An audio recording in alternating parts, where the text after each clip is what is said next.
Gran Touring Motorsport started as a social group of car enthusiasts, but we've expanded into all sorts of motorsports disciplines, and we want to share our stories with you. Years of racing, wrenching, and motorsports experience brings together a top-notch collection of knowledge and information through our podcast, Break Fix.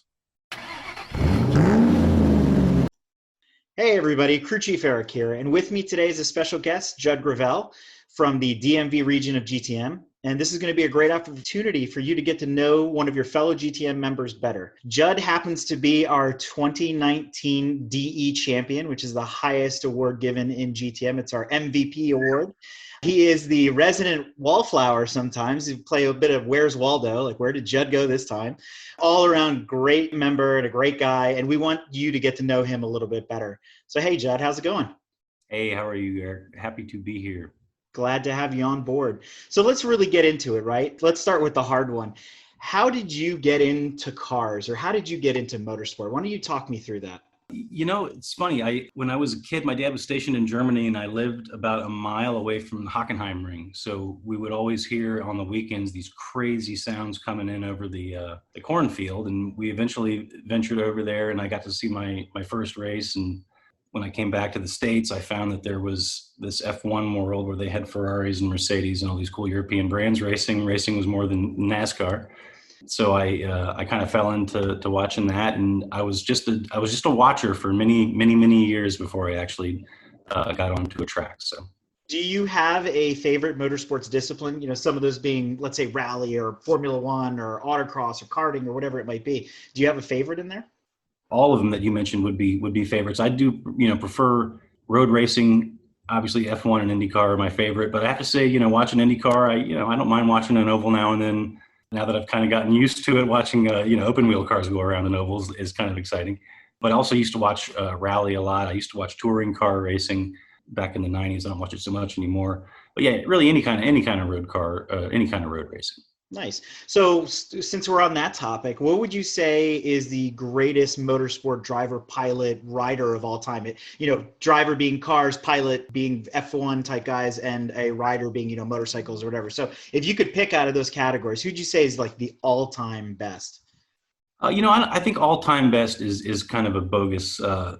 I reject the question, Eric, right? Because everything's about context. The accomplishments that somebody did in the 50s, is going to be so different than the 1950s. Than what someone has done these days. I can only say from my era, if you will, my generation, I had the most fun watching Fernando Alonso. Some people in the club already know that. But the first 5 years I watched F1, I watched Schumacher win 5 consecutive championships. And by the time, love Schumacher, love Ferrari and all that. But by the time, he had won his 5th. I was really cheering for Alonso to, do the David versus Goliath thing, and he did. And I just thought he was the best driver in history. He's had some tough luck since then and some accomplishments. But, maybe not made the best career decisions, but who among us has? But yeah, I really admire Fernando.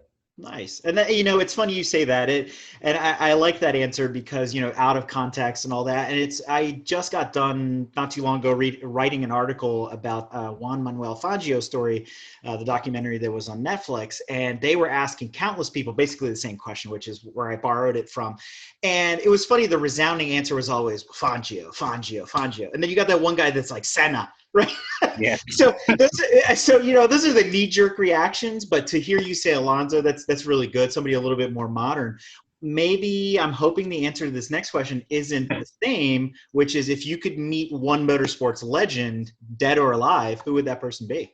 And maybe you've already met that person, so that we can add that to it. I gotta say, I did have the opportunity to meet Mario Andretti at an IndyCar race, so I got that one checked off. So he's a big hero of mine, just being is he naturalized, right? I guess what you call him, a naturalized American citizen, as an F1 champion, I thought was awesome.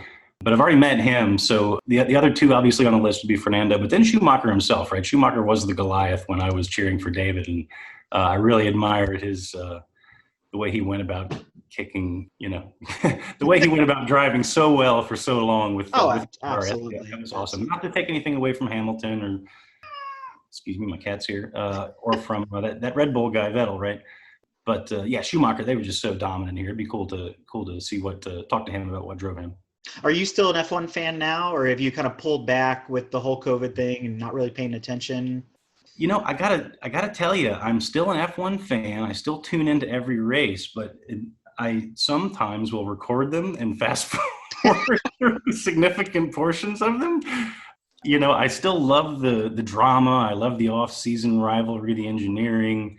I do find the on-track excitement to be somewhat less exciting than maybe it was, or maybe I remember it being some time ago. I really like watching Indy cars now. I feel like even though the overall quality of the drivers and the cars may not be as high, the head-to-head battles in more or less spec cars is fun to watch. But to answer your question, yeah, I'm still an F1 fan. I did go to Hockenheim last year when they had that massive downpour, and I had to walk back to the train station and that. So I still watch F1, but not without a few complaints. So, not to diverge too much, but let me ask you this. Did you watch the iRacing version of IndyCar during the pandemic? I watched a couple of them, yeah, and I also watched they had Le Mans and some other events 20, on. yeah, 24 Hours of the Ring and stuff like that. So, you know about Lando. What's your feelings on that? Did he drop the N-bomb on the? No, he did not. He's the one that got taken out by, Sam remembers all their names, but like in those last it's hard three to laps. remember when everybody's mic'd up what exactly you're talking about. But Yeah, yeah. no, he did. No, he did what again? All right, well, we'll leave that there. Leave that there. Leave that there. All right, we'll leave it alone. Very good. So, I also watch the NASCAR iRacing stuff too, so it's hard to remember. yeah, who's who and what's what.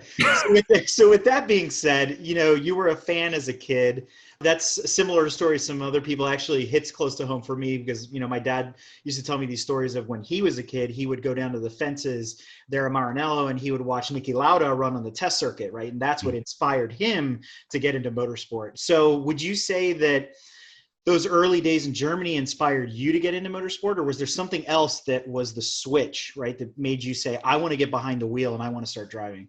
I think what made me want to get behind the wheel was the number of reckless driving tickets that I had racked up, and the fact that reckless driving is a criminal offense in Virginia.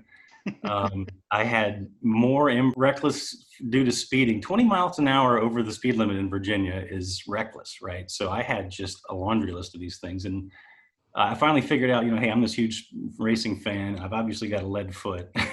Maybe if I go on to the, I beat all of them, by the way. I have a clean criminal record, just FYI. Let me put those two together and head onto the track and see if I can, let out some of this excitement on the street. And it worked. I have to say, I drive like a grandmother on the street now. And that's funny you mentioned that. There are many people that have said that the track takes it out of you, but when you get to the track, you're back in that mode and you drive at 11 tenths and, but on the street, you're like, you kind of sit back and go, watch this wreck happen, right? It's one of those weird perspectives. Yeah. You do start to drive slower. So I know a little bit of your backstory, but obviously our audience doesn't, and not a lot of the members do. You tend to keep to yourself sometimes, although you're everywhere and nowhere at the same time. International man of mystery. Did you start flagging first or driving first? Because you do have a background in flagging and safety as well. Yeah, I actually started driving first, and then as soon as I started driving, or like after my third or fourth day, I broke my arm. Yeah, so I had this huge urge to go to the track, but I couldn't really drive, obviously. So yeah, I went to the SECA and I registered on MSR or whatever it was and showed up, and I did, I don't know, maybe it was maybe a dozen days flagging, all at Summit Point, at all three tracks at Summit Point, several different corners there. It was a lot of fun. I wrote an article on it. Thank you again for that. Sure, no problem. Lot of fun. Learned so much just about the hobby in general, what happens behind the scenes, and what's actually going on to make a track as safe as it is. For us to go out there and be hooligans. And you only need one arm to do it, right? So you only need one arm to do it. Unfortunately, it was my right arm that I broke. So by the end of the day, my left arm was just in pain from waving that flag. You've primarily done, at least from behind the wheel, only road racing, DEs. Have you done a time trial yet? Have you done anything competitive? I have not. And I know there's an interest there because we've talked about it before, but what kind of advice would you give somebody that's starting out in your discipline, that being, road racing and HPDE? Is there, now that you're a couple of years in, looking back, what would you say to somebody that wanted to start out? I would say, do it. I think a lot of folks are reluctant. They think they have to have the right car. They think they have to, know certain things about the track or know somebody. There's a lot of excuses not to do it for people like me who really enjoy watching racing, and have kind of always wanted to do it. There's a lot less reasons, a lot fewer reasons, not to do it than I thought there were. It's a lot easier to get into it. You can take your Camry, you can take your Civic, you can get a helmet for, $189 on Amazon and you can go. You don't have to have the truck and the trailer and all that stuff right away, even though you're going to want it eventually. But yeah, just go and do it. Again, it's easier than you might think. So room, desk, or car, which do you clean first? Room, desk, or car? Oh no, absolutely car. I don't let my car get dirty. Good answer. Good answer. Here's a fun one. If you had $100,000 to spend on a vehicle or for the street or maybe for a discipline, like you wanted to go drag racing or something like that, what would you do? What would you buy? If I had $100,000, Mm-hmm. boy, I'd probably go out and I'm happy with my street cars. I have plenty of them. So I would probably go out and get some kind of cup car, whether it was a Golf TCR, Nice. Cup car, how much do those go for? Probably more than $100,000, I would guess. Get a couple years old, used, or tired, Yeah, something built for, not built for the racetrack, but race prepped, something race prepped like that. Have you heard though that you can buy a Panos for $14,000 on Bring a Trailer? I've heard that a number of times. Funny you mention that. Top 3 favorite cars of all time. Top 3 favorite cars of all time. So this required, that's difficult, Eric. Again, I guess I'd go with my generation. Cars that I drooled over when I was a kid were the Volvo 850R. I'm a station wagon guy, and I remember watching those touring cars and just thinking that was the coolest thing ever on earth. That was the Swedish touring car series, only available with the black box cable, right? Yeah, and 5G. Yes, a station wagon guy. Again, Chevy Nomads, Oh, nice. Yeah, the Gen 1 Chevy Nomads, all, tricked out or hot rodded out, I should say. I love. Oddly enough, you share that in common with Brad. That is one of his top choices as well. So there you go. I have always said that Brad has impeccable taste in station wagons. All right, at number 3, if there's a third.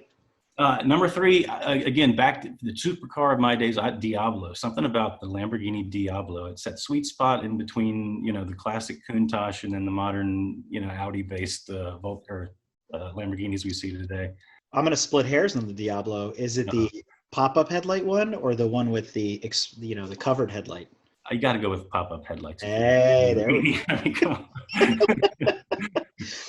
So with that being said, tell us about your current car, like how you got into it. I'm sure there's a backstory. There's a bit of a love affair, I think, with your Jetta. But tell us about what you're running and why it's special to you, and where you're thinking of taking it in the future. Sure. Well, this kind of goes back to the point of just do it, right? Because whatever you have is good enough. Not that there's anything wrong with Volkswagens, but my car, I actually purchased as a daily driver, brand new off the lot in 2005. It's a 2005 Jetta GLI. And I drove it for 12 years as a daily driver and never once took it to the track. And I was going to sell it. I love racing. Why don't I try to go on the track one time before I sell it, right? In case I break it or in case I put wear on it, I'll at least get that out of my system. I can see I've been to the track. Well, I went to the track. Actually, on my 3rd lap, I blew out the clutch on the Jetta. So I had to get towed home. I fixed the clutch. I went back a month later. And at that point, I had so many people telling me that the Jetta with the stick shift and with the, all the GTI basically parts, the suspension and the brakes and all that. They said, hey, this is a great, analog car to learn how to drive on. So here I am, right?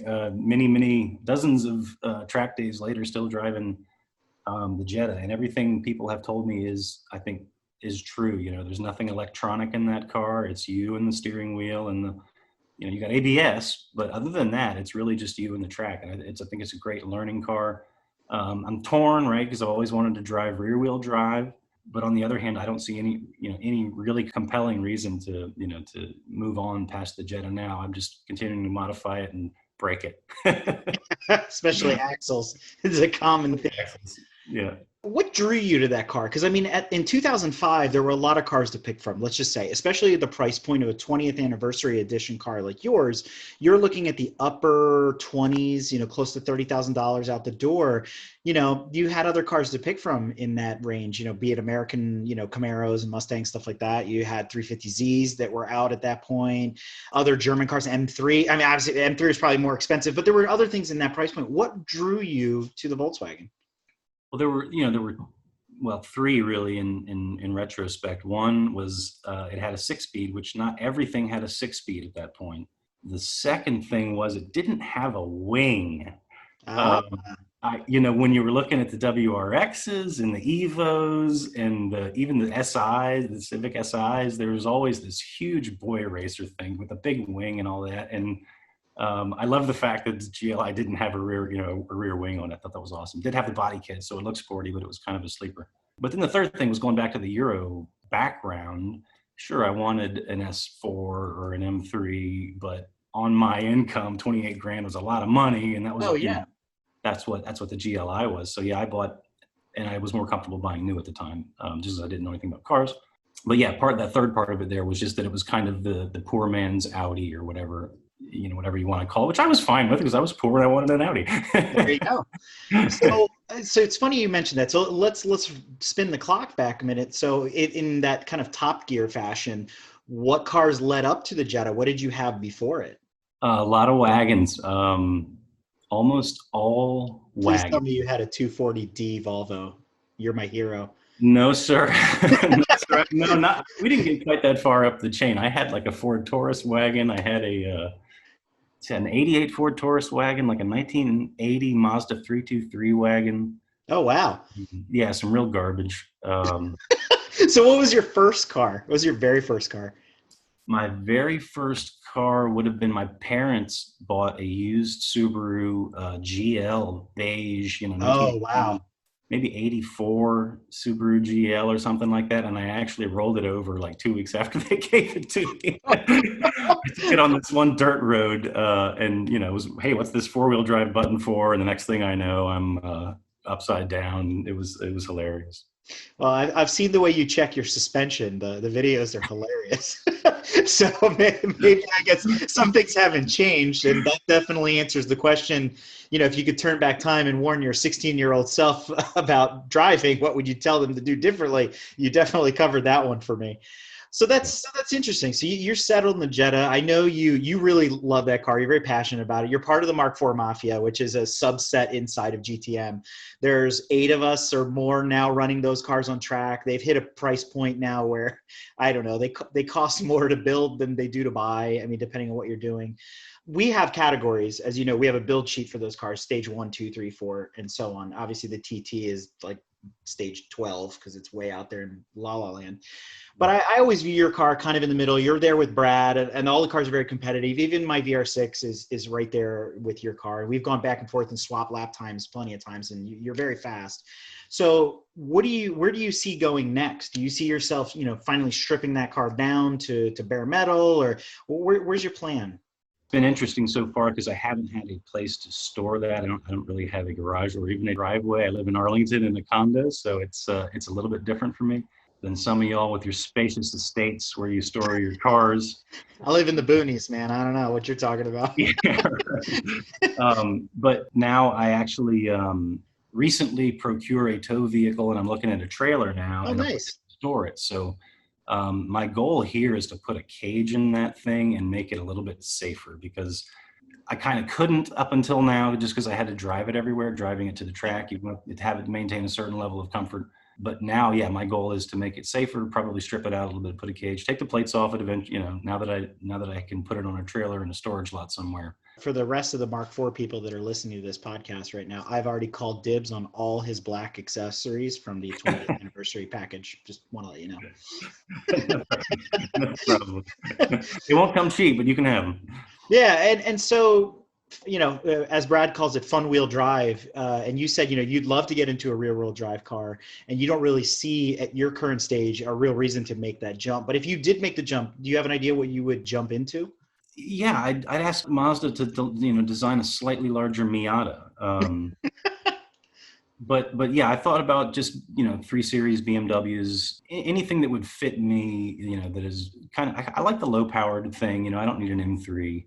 But yeah, just basically anything that would fit me that's rear wheel drive at this point, but small as possible, small as Have possible. you driven, we call it the team car. Have you driven the gray, the SSM Miata that Kerwin has now in his possession? Oh, no, I haven't. I understand that with the seating, it's actually more spacious than you'd think, uh, Surprisingly, yes. yeah, but now So those are options for me. So I can explore that, you know, more enthusiastically. get on the wait list to rent that car, right? Yeah, right. Yeah, right. Let me ask you this question. Best sounding engine in your opinion?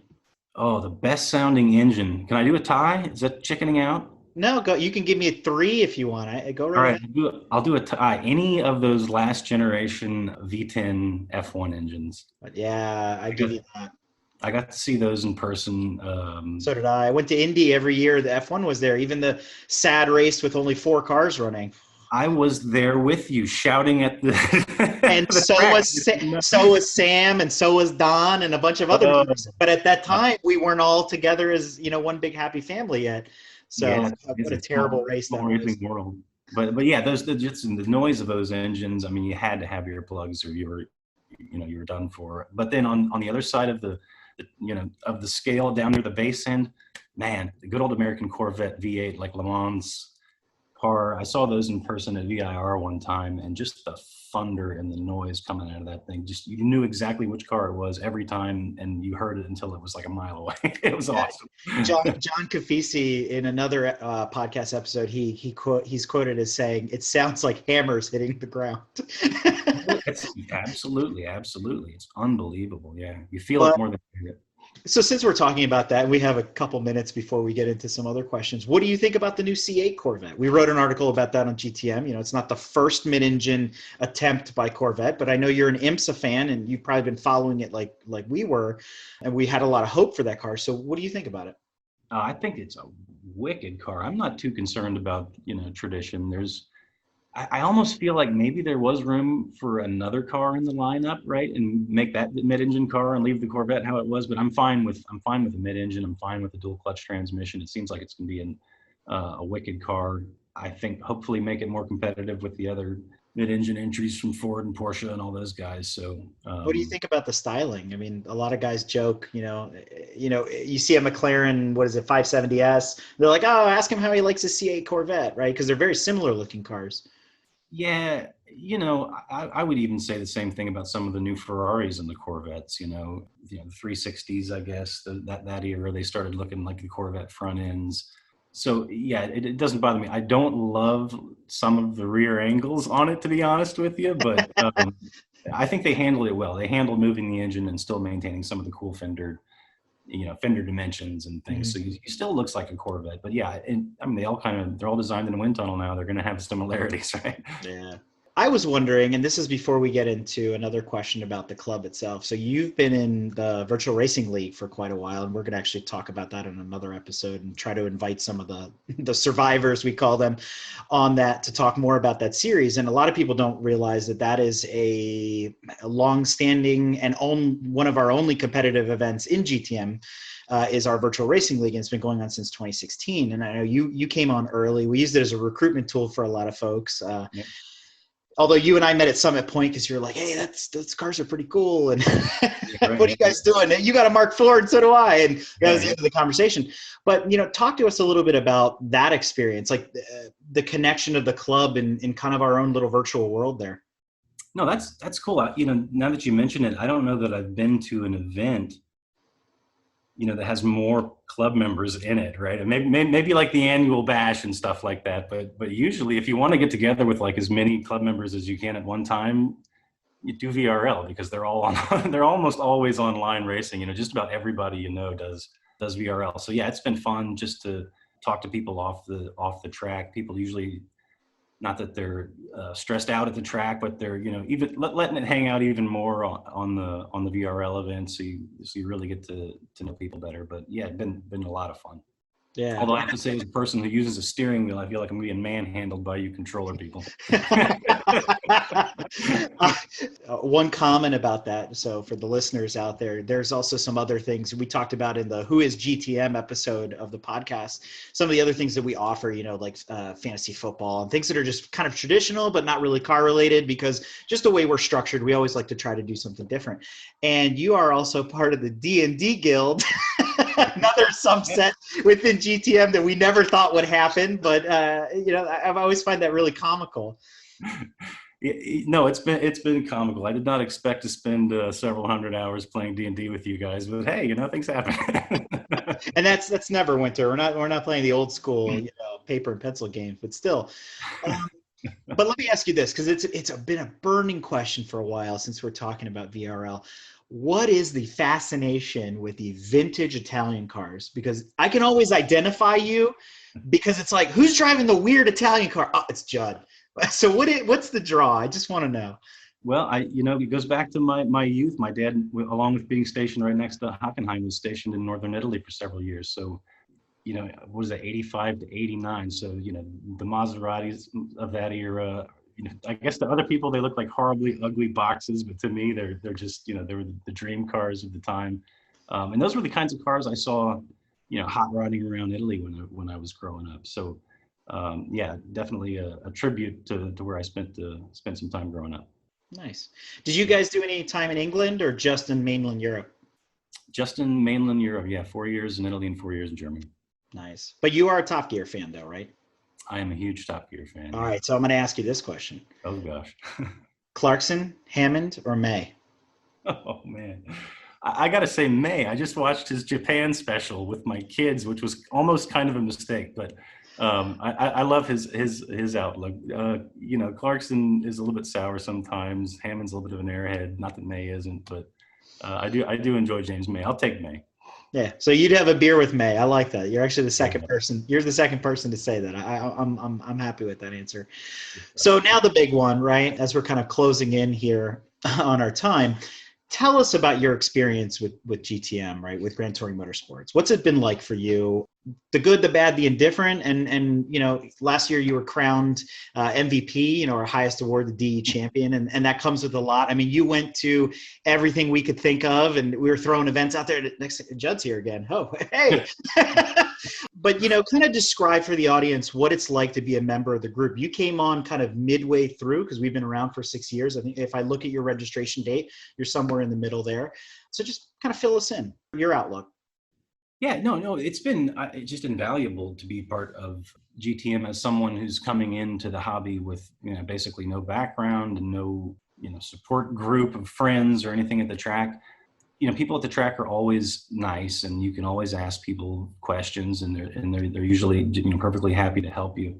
But it's still nice to know that I'm going to the track, and Eric will be there, and so and so will be there, and I'll see familiar faces, and I can ask them the dumb questions without having just met them a minute ago. So it's been great, again, as a person who was completely removed from the hobby and just jumped in without any support structure whatsoever, having an instant network of people who know things about not only track days, but racing and car preparation and the whole 9 yards has just been awesome. And of course, there have been some well-publicized events. I've had people, won't mention Dan the Mountain Man, tow me home to Virginia from Watkins Glen, New York, out of the kindness of their heart. There are some really, really, really cool people in GTM who really go above and beyond to make sure other members of the club are having a good time at the track. So yeah, again, just invaluable, and I can't imagine how less fun it would be without the hobby would be without being part of the club.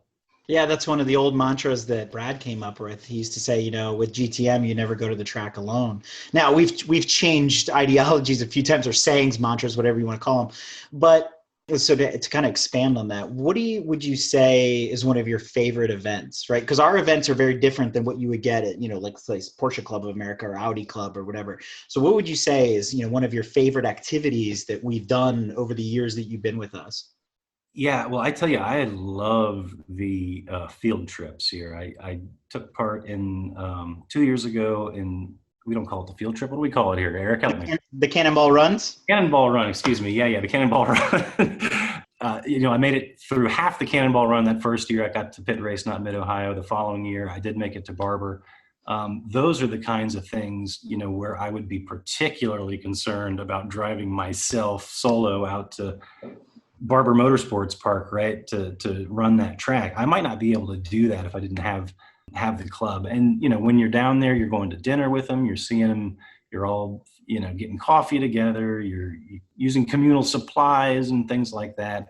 That to me is absolutely, and it's funny I call it a field trip because there's like a field trip with a bunch of your buddies, but yeah, those by far are my favorite. And I'm hoping we do some pretty exciting ones here pretty soon as the virus wears down, Yeah, and I mentioned this on another episode where, this year the plans got ruined. Our intentions, we declared them at awards night last year, that the possibilities for the Cannonball were Indianapolis GP, National Corvette Museum, and Club Motorsport up in New England. Yeah. Obviously, the schedules are still all over the map. I mean, we've had to delay Summer Bash, which, that's one of those, we'd be remiss not to do it. We have to figure out how to do that, and that's a priority, much like the Animal House event at the Glen and things like that. So unfortunately, 2020 has been a bummer, but, that's why now we have a little bit of ample time to finally get around to projects like this. And with your help, we're able to, continue to, do these podcasts and things like that. So let me ask you this other question. If we could do, and this is almost like the old membership renewal survey. If we could do something differently, or we could do something better, what's that one thing that you would like? If you were king for a day, what would you do in GTM differently? Boy, it's hard to pick. That may be the hardest question you've asked, because nothing really jumps to mind.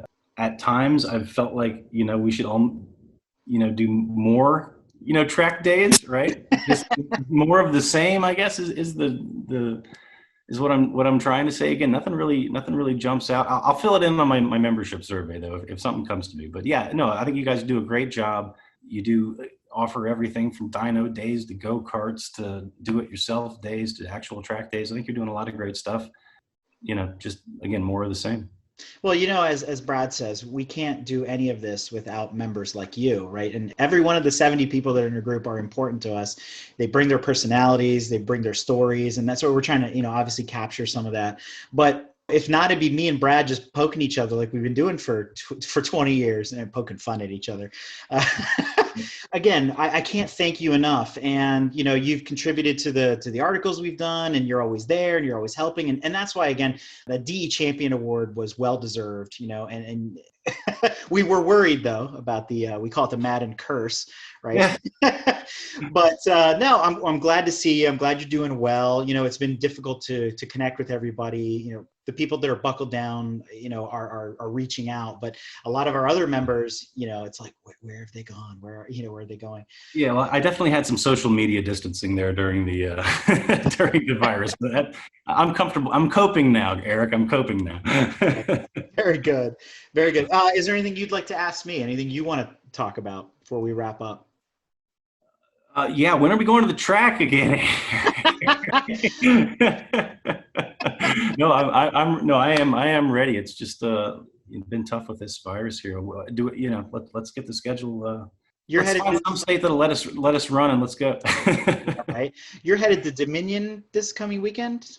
I was thinking I may wait on that. Doesn't look like there are gonna be a whole bunch of people down there, but I'm definitely ready again. Next time we have an event, I'm there.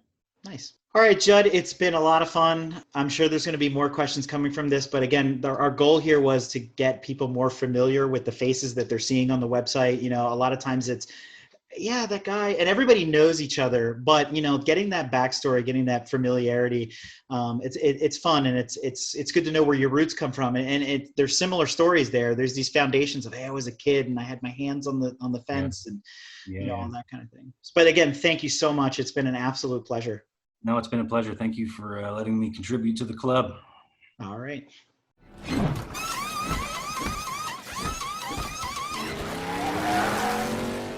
If you like what you've heard and want to learn more about GTM, be sure to check us out on www.gtmotorsports.org. You can also find us on Instagram at Gran Touring Motorsports. Also, if you want to get involved or have suggestions for future shows, You can call or text us at 202-630-1770 or send us an email at crewchief@gtmotorsports.org.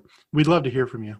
Hey listeners, Crew Chief Eric here. Do you like what you've seen, heard, and read from GTM? Great, so do we, and we have a lot of fun doing it. But please remember, we're fueled by volunteers and remain a no annual fee organization. But we still need help to keep the momentum going so that we can continue to record, write, edit, and broadcast all of your favorite content. So be sure to visit www.patreon.com/GT Motorsports or visit our website and click in the top right corner on the support and donate to learn how you can help.